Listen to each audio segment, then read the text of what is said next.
Então, bom dia para vocês, irmãos, iniciando a semana com a meditação do Evangelho de Mateus, que é o Evangelho do ano. Nós estamos percorrendo o Evangelho desde o início do ano e vamos numa caminhada progressiva até o final do Evangelho, quando daqui a um tempo vocês vão ouvir falar da finalização. O Evangelho ele termina com um momento final que nós chamamos de escatologia. Quando fala da volta do Senhor, aí entra o tempo do advento, o novo tempo, mas ainda estamos caminhando para esse final do ano. Vocês vão ver que vai mudar o tema. Por enquanto nós vamos trabalhar nesses próximos encontros, ou melhor, próximas semanas, porque nós estamos trabalhando o Evangelho de cada domingo, sobre as controvérsias, aquelas disputas e polêmicas ocorridas entre Jesus e os grupos de religiosos que haviam na cidade santa de Jerusalém. Ali eles tinham domínio, poder. O poder político o poder religioso tinha uma conotação com o poder político, tinha uma certa relação, que eu quero dizer, com o poder político, porque havia uma expectativa de que a partir desse mundo religioso, ele pudesse chegar ao mundo temporal e nascer aí um reino não só espiritual, mas também temporal. Seria quase que algo de nacionalista. Nesse momento ali em Jerusalém, havia um ambiente muito efervescente, nesse aspecto da espera da vinda desse Messias, que se imaginava, como eu já expliquei tantas vezes aqui para vocês, um Messias terreno e político e nacionalista, inspirado no rei Davi. Mas Jesus está ali no templo. Claro que a proposta dele não tem nada a ver com essa expectativa judaica do tempo dele. E Jesus será sempre um incômodo, porque ele, na sua pregação, ele vai propor algo de muito novo e que não tem nada a ver com a realidade desse mundo. Porém, mesmo não tendo a ver com o mundo, haverá um conflito na concepção religiosa de Jesus e desses grupos religiosos ligados à religião judaica e de forma mais expressiva no templo. E Jesus está ali no templo, irmãos, porque vocês sabem que será os últimos dias dele, a última Páscoa que ele vai celebrar como judeu no meio do seu povo, e ele, na verdade, ele vai concluir a obra que para ele foi o desígnio de Deus, sendo ali não só o Messias, mas o Salvador, né?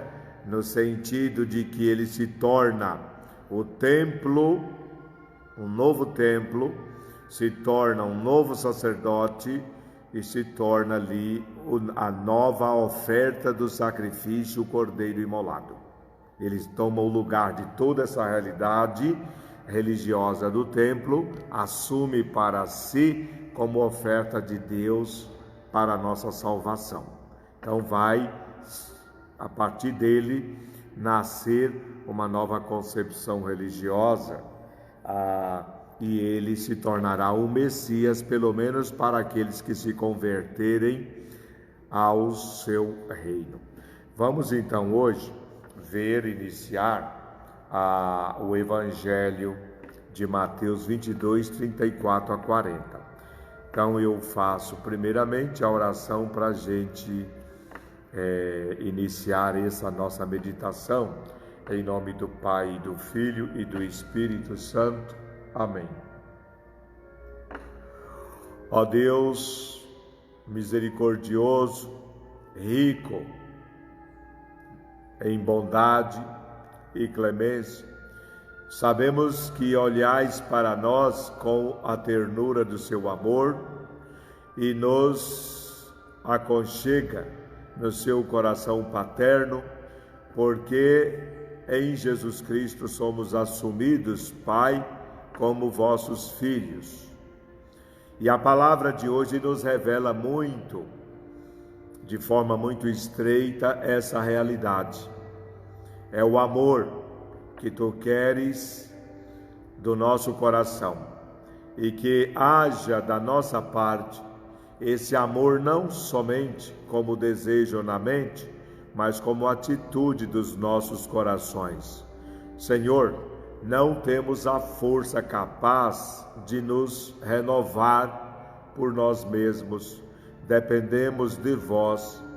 Que o teu Espírito seja o nosso amparo, a nossa força e o nosso guia. Iluminai-nos neste dia de hoje. Isto vos pedimos por Cristo Jesus, vosso Filho e nosso Senhor. Amém. Em nome do Pai, e do Filho e do Espírito Santo. Amém. Então, gente, proponho a vocês a leitura, a proclamação do Evangelho. É curto, hein? Mateus 22, 34 a 40. E a partir da proclamação nós vamos ver o que a própria Bíblia, nas suas notas explicativas, nos fala a respeito desse Evangelho. É um Evangelho curto, como vocês verão, mas ele é cheio de significados. Não é por ser curto que não tenha densidade. Vamos ouvir então o Evangelho. O Senhor esteja convosco, Ele está no meio de nós. Proclamação do Evangelho de Jesus Cristo, segundo Mateus. Glória a vós, Senhor. Então, irmãos, assim diz o Evangelho. Os fariseus, ao saber que havia fechado a boca dos saduceus, reuniram-se num lugar, e um deles lhe perguntou capciosamente: Mestre, qual é o preceito mais importante da lei? Respondeu-lhe: Amarás o Senhor teu Deus de todo o coração, com toda a alma, com toda a mente.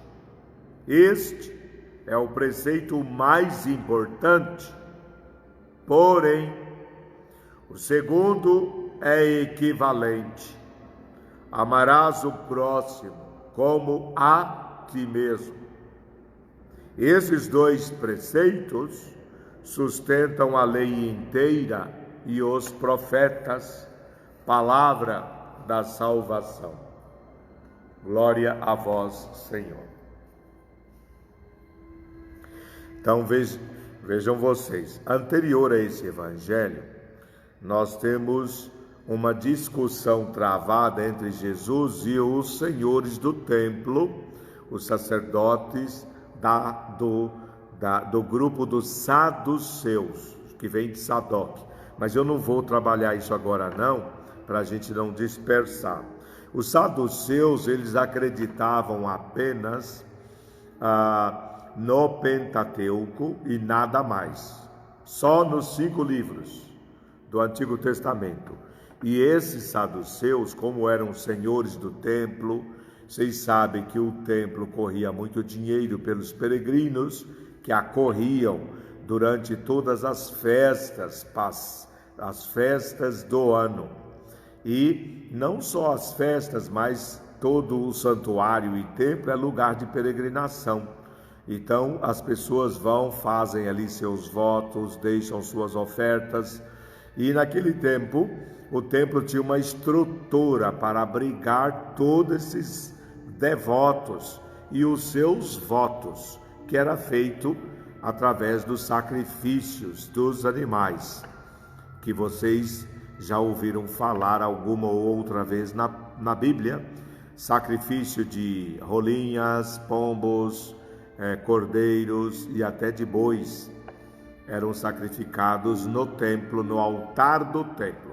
Era o culto deles, da época, os sacrifícios. E Jesus, ele entra dentro dessa instituição, dessa organização. Esses saduceus, gente, não acreditavam na ressurreição, porque como eles eram muito ricos, na medida que você é muito rico, você não tem perspectiva de futuro. Você só vê o presente, porque você está enfronhado na riqueza, no dinheiro. Então se deixa consumir pelos bens, né? Pela circunstância. Então esses saduceus não acreditavam numa vida eterna, numa vida depois da morte. Para eles viver era viver agora, desfrutar das regalias, das benesses da vida. E esses caras foram desbancados por Jesus, porque levaram a Jesus lá um caso de um irmão que não deixou filhos, e pela lei do levirato tiveram que os outros irmãos assumirem a esposa, e que foram morrendo um após o outro na sequência, e perguntaram para Jesus de quem seria a mulher dos 5 irmãos que tentaram gerar filhos nela ou casaram-se com ela, mas que foram, nesse caso pitoresco, morrendo um após o outro, de quem seria a mulher lá na eternidade, se houvesse ressurreição, para tentar desbancar Jesus. Então Jesus é que vai desbancar eles. Vocês já se recordam que nós trabalhamos esse evangelho em algumas lives passadas. Depois que desbancou os saduceus, então vieram os fariseus, que é um outro grupo religioso do templo, que estavam mais ligados, estavam no templo, mas a preocupação deles era com o rito. Eles fiscalizavam esses sacerdotes, esse grupo de saduceus, se eles cumpriam realmente a lei, a Torá, a Bíblia, o Antigo Testamento. Esses fariseus eram um grupo mais de estudiosos, de teólogos, de doutores, eram leigos, não eram pessoas casadas, eram pessoas que estudavam a Torá, a palavra, o Antigo Testamento, e tinham eles que mantinham, eram guardiões da palavra, que mantinham esse cuidado de catequizar o povo e de também ver se esses sacerdotes estavam na linha da Torá, e sempre fiscalizando eles, os tais sacerdotes lá no templo. Os fariseus tinham essa religiosidade muito forte, impregnada neles. Bom, e é justamente esse grupo, o mesmo do domingo passado, que vai tentar abordar Jesus hoje com uma outra polêmica. Então vamos agora tentar, para vocês compreenderem, a partir dos estudos da própria palavra, os comentaristas vão deixando algumas pistas para nós. Depois a gente vai para a reflexão teológica.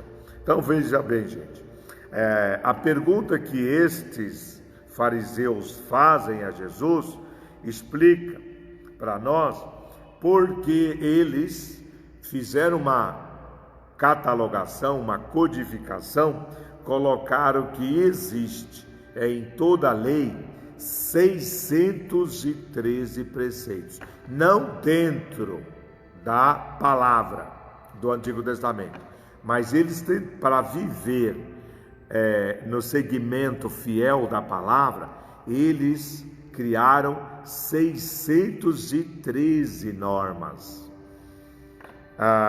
Porque veja bem, vocês que não têm muita familiaridade com a palavra de Deus, tem certas situações da palavra que precisa de uma explicação, de uma interpretação. Por exemplo, já dei esse exemplo para vocês, mas vou dá-lo hoje.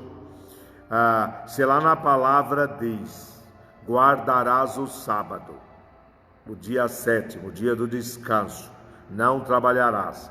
Então, para fazer com que o povo guarde o sábado, é preciso de criar uma série de normas, outros preceitos. O que significa guardar o sábado? Um dia de repouso, um dia de descanso, um dia do culto. Para eu não violar o sábado, então se criam algumas normas.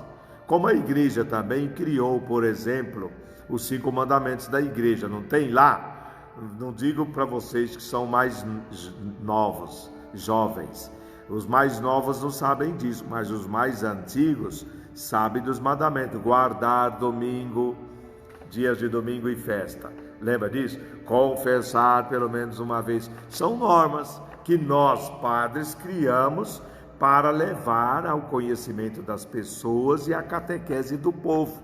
E assim também, para viver a Torá, a palavra de Deus, os mestres da época, os catequistas, os doutores, eles criaram 613 preceitos da lei. Veja vocês, então eles dividiram assim: 613 seria 365 proibições, dizendo não, e 248 mandamentos. Então, proibições 365 correspondentes aos dias do ano, né? E 248 significando o número de ossos que nós temos em nosso corpo. São 248, né? Tudo tem um sentido não só quantitativo, mas significativo para eles. Então é importante, eu dei um exemplo lá, por exemplo, se eu tenho que guardar o 7º dia, sou médico e uma mulher entra em trabalho de parto, está lá. Aí a pergunta que se faziam os fariseus é: se a mulher entra em trabalho de parto, esse médico, sendo judeu, ele pode violar o sábado para socorrer essa mulher em trabalho de parto, ou tem que deixar ela se virar sozinha? E aí? Com isso é que nasceram as normas. Então diz o seguinte: a lei diz: guardarás, não violarás o 7º dia, o dia de descanso. Agora, as regras que se criaram foi para, se for para preservar a vida dessa mulher e da criança, é possível violar o dia de sábado, porque o mandamento da Torá diz, o 5º mandamento: não matarás. E se Deus é um Deus a favor da vida e não da morte, eu, médico judeu, tenho a obrigação de ir lá e auxiliar no trabalho de parto essa mulher, para que nasça cheia de vida a criança e preserve a vida da própria mãe. Entenderam aí? Então se cria normas para dar interpretação à palavra de Deus e possibilidade de que ela seja cumprida. Por isso que esses fariseus da época criaram uma série de regulamentos, de normas, para se fazer cumprir a palavra de Deus. Gente, eu sei que falar tudo isso para vocês pode parecer um pouco cansativo, mas a gente precisa de entender a palavra de Deus. Não é assim na simples, numa primeira leitura, que a gente vai compreender, não. Se não houver toda essa explicação, você vai ficar boiando. Por isso que eu estou aqui detalhando todos esses pontos para vocês. Continuando ainda nessa explicação da palavra, vamos dar continuidade à explicação que está aqui embaixo. Era necessário saber dessas 63 proibições e mandamentos para eles serem colocados em prática. Era necessário estabelecer uma hierarquia para casos que haviam conflitos, como esse que eu citei para vocês, e também porque o primeiro devia reger todos os demais. Miqueias, o profeta, ele faz uma síntese de todas as obrigações na lealdade com o próximo, o amor ao próximo. Como é que a gente deve amar o próximo? Em que circunstâncias? Quantas vezes devo perdoá-lo? Essas coisas todas de ordem prática, elas começaram a existir porque não basta dizer amarás o próximo. Nós temos que saber como colocar isso dentro da nossa vida prática. Pois então, e como amar a esse Deus? Então Jesus vai responder a essa pergunta desses homens, que vai colocar Jesus numa disputa e perguntará: mestre, desses 613 mandamentos que tenta resguardar a lei de Deus e da própria lei de Deus, da Torá, qual é o mais importante? Qual é o maior dos mandamentos? Porque eles tinham essa curiosidade e buscavam uma resposta e nunca chegavam a um consenso. Então, Jesus vai de forma inédita, inovadora, ele vai integrar os dois amores, o amor a Deus e o amor entre nós, o amor ao próximo. Essa vai ser a novidade, a integração dos dois amores. Esse será um ensino fundamental. E vai dizer Jesus que a Torá, a lei, o Antigo Testamento todo e os profetas, tá? É toda a Escritura. E vai dizer que quem realiza esses dois mandamentos, do amor a Deus e amor ao próximo, está cumprindo a lei e os profetas. Esse é algo que Jesus deixará para nós como um testamento e que nós teremos que apanhar. Então, fizemos aqui uma chamada perscrutação desse evangelho. E tem algumas coisas, quando Jesus cita aqui: amarás o Senhor teu Deus de todo o teu coração, com toda a tua alma, com todas as tuas forças, e amarás o próximo como a ti mesmo. Da onde Jesus está tirando esses dois mandamentos? Ele não fabricou, ele não criou, ele está tirando daqui. Leio para vocês. Ele está tirando justamente da própria palavra do Deuteronômio, capítulo 6, versículo 5, que diz assim. Eu tenho que ler isso para vocês entenderem que antes de Jesus falar, ele já como um judeu sabia de cor esses mandamentos da lei de Deus. E no Deuteronômio 6, versículo 5, diz assim: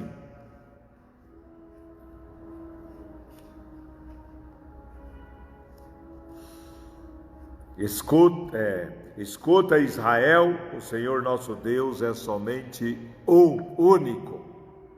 Amarás o Senhor teu Deus com todo o coração, com toda a alma, com todas as forças.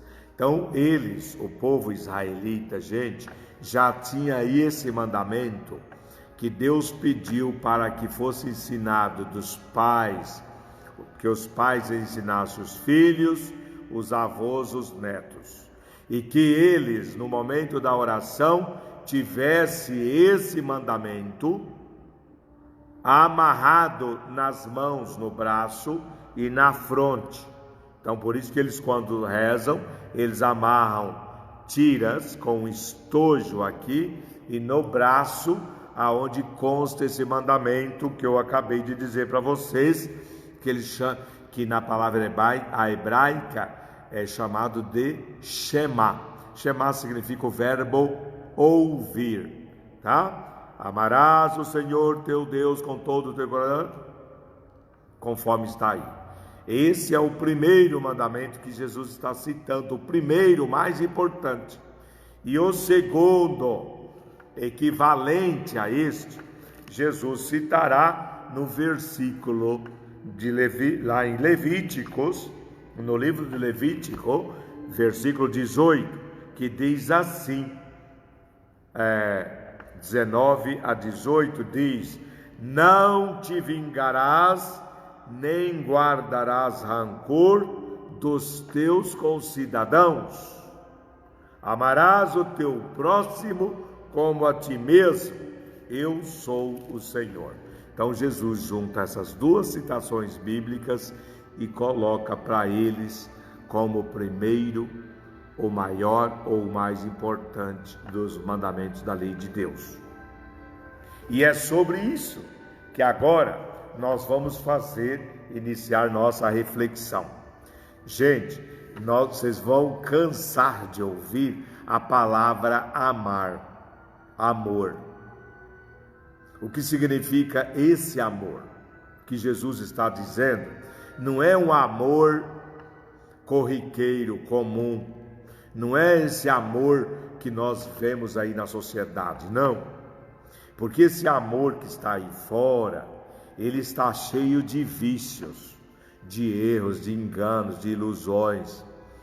As pessoas, quando dizem eu te amo, elas podem estar dizendo eu amo o que eu projeto ou o que eu vejo em você.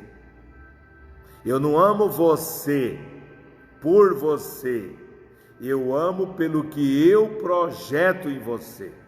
Por exemplo, se eu fosse um homem que tivesse interessado numa mulher, eu poderia projetar nessa mulher a figura da minha mãe e dizer para ela: ó, eu amo você porque você tem coisas da minha mãe que me aprecia.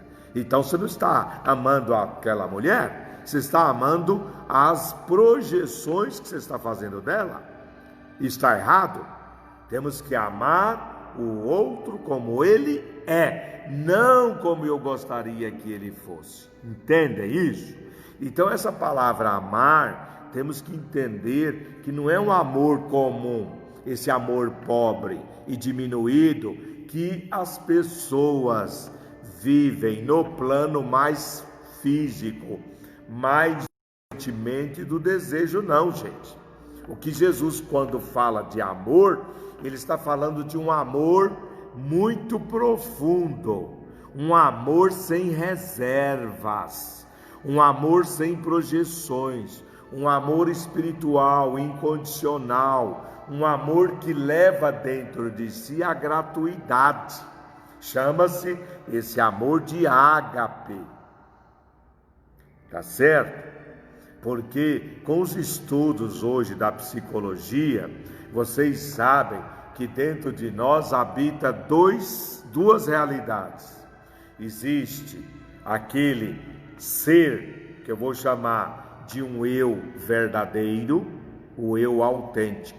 Seria a pessoa na sua sinceridade, aquele que vive e se aceita como ele é, que não busca seguir as opiniões dos outros, se aceita, está satisfeito consigo, não importa se seja pobre, se seja limitado, ele está realizado e pleno em si mesmo, sabe aonde estão os seus limites.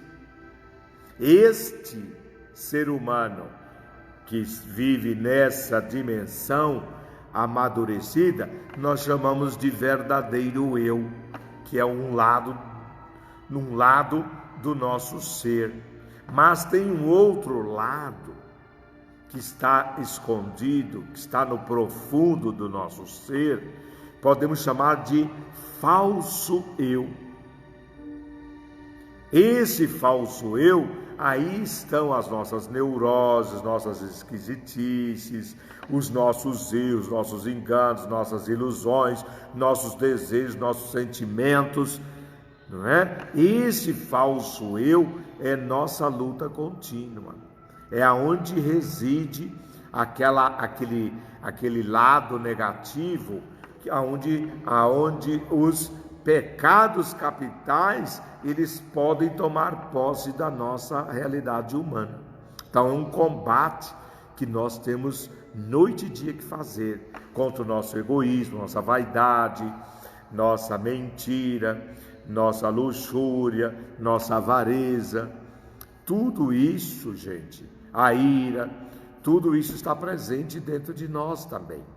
Quando Jesus propõe esse amor para com Deus, não é um amor que vocês vão entender que não depende do meu eu me dirigir a esse Deus. Não se trata de que eu saia de mim e vá até Deus tomando iniciativa, não, porque o homem não consegue amar sem esses condicionamentos. É como se nós fôssemos um ouro encontrado de forma bruta na natureza, mas um ouro cheio de escórias, de sujeira, de cascalho, né? O que tem que fazer com esse ouro que está impregnado dessas impurezas? Nós temos que levá-lo ao fogo para separar o ouro da lixívia, da escória, das impurezas que contém nele. Então é o que a vida de fé, essa luz espiritual, essa expressão que a palavra que Jesus nos dá propõe para a nossa purificação e nossa santificação.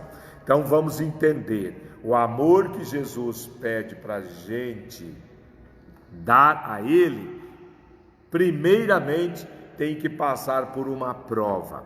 Qual é essa prova?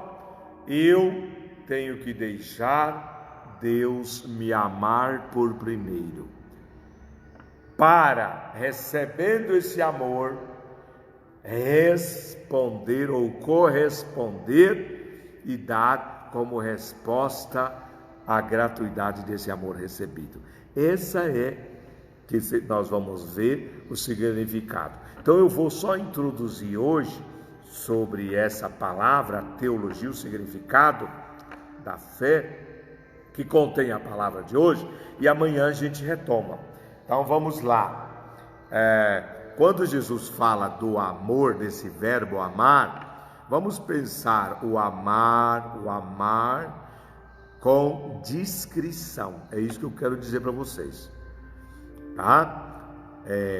O que é realmente o que importa quando esses fariseus fazem a pergunta a Jesus: qual é o maior, o mais importante, o fundamental dos mandamentos? O que é de verdade que tem que ser feito? Esses estudiosos da palavra, eles estão tentando buscar naquele Cristo, naquele mestre, Rabino Galileu, eles querem buscar dele, porque sabem que ele sabe, uma resposta mais profunda. Mas não que eles queiram saber mais, eles também querem colocar Jesus numa controvérsia, numa disputa. Isso tem seu lado negativo, seu lado perverso, mas também, de certa maneira, é um aprendizado para nós, tá bom assim? Então o que importa na verdade? Eles querem saber o que deve ser feito.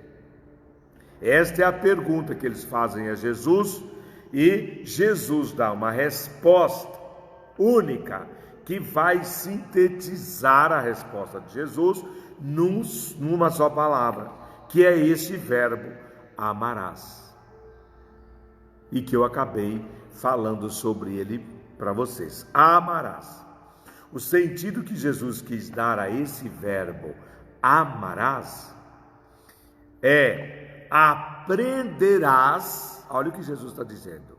Esse verbo amarás, ele tem um sentido forte para Jesus. Jesus quer, na verdade, incutir neles, ou em nós, que o verbo amarás é aprender a abrir seu coração, a abrir um espaço dentro de ti. Aprenderás a abrir esse espaço para você ver que seu coração não está compartimentado. Você pode muito mais do que você faz.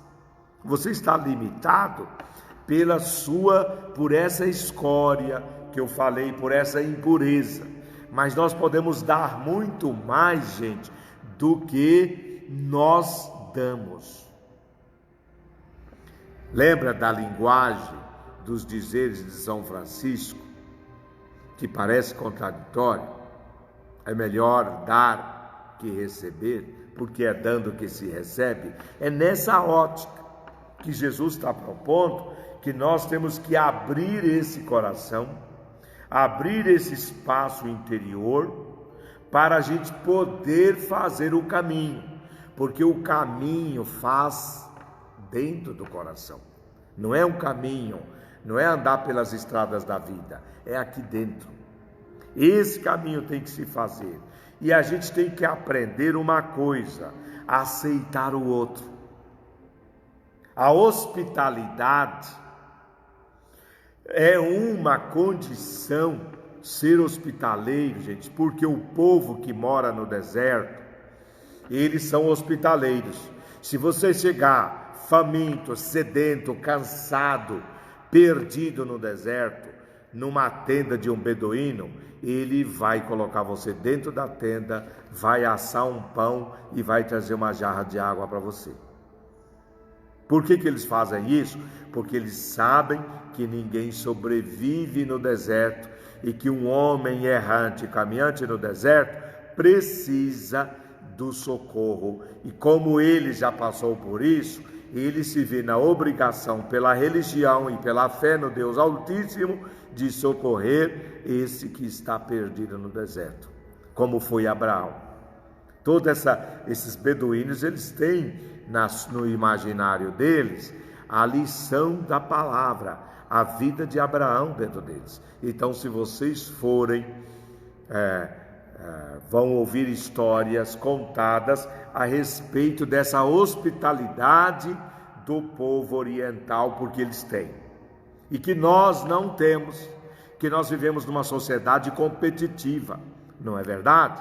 Nós temos medo das pessoas, e cada vez mais vamos tendo medo, por conta desse individualismo, desse fechamento interior, que não tem mais espaço nem para o outro e nem para Deus.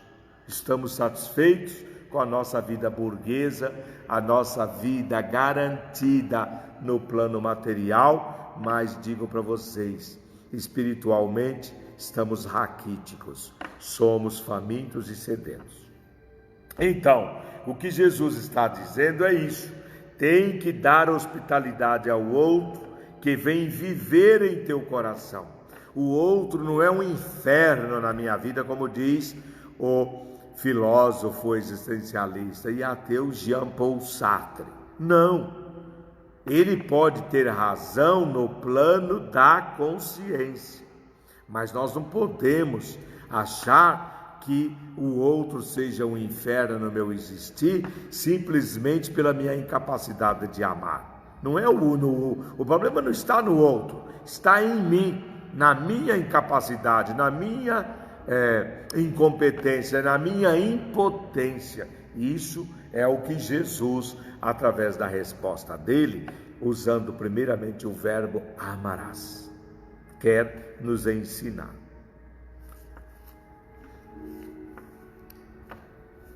Bom, vamos deixar para amanhã, né? Só foi um aperitivo para entrar na reflexão teológica desse texto, para entender na profundidade o que Jesus quer dizer. Jesus não está simplesmente como uma prova de pergunta e resposta, dando uma resposta qualquer, porque ele sabe que aqueles homens, eles vêm com a malícia, querem encostar Jesus na parede e Jesus lhes dará uma lição de sabedoria. É o que nós vamos ver no decorrer das lives que teremos até quinta-feira com relação a esse evangelho. Pessoal, está bom para hoje, para não cansar vocês. Amanhã a gente retoma. Desejo a todos uma tarde tranquila, boa e reflexiva, que vocês possam se converter. É o que eu desejo a partir deste evangelho da palavra que o Senhor nos concede meditar hoje. Então vamos à bênção. O Senhor esteja convosco, Ele está no meio de nós. Abençoe-vos, irmãos, Deus Todo-Poderoso, o Pai, o Filho e o Espírito Santo. Amém. Tenham todos o Shalom, a paz do Senhor, e amanhã nos veremos.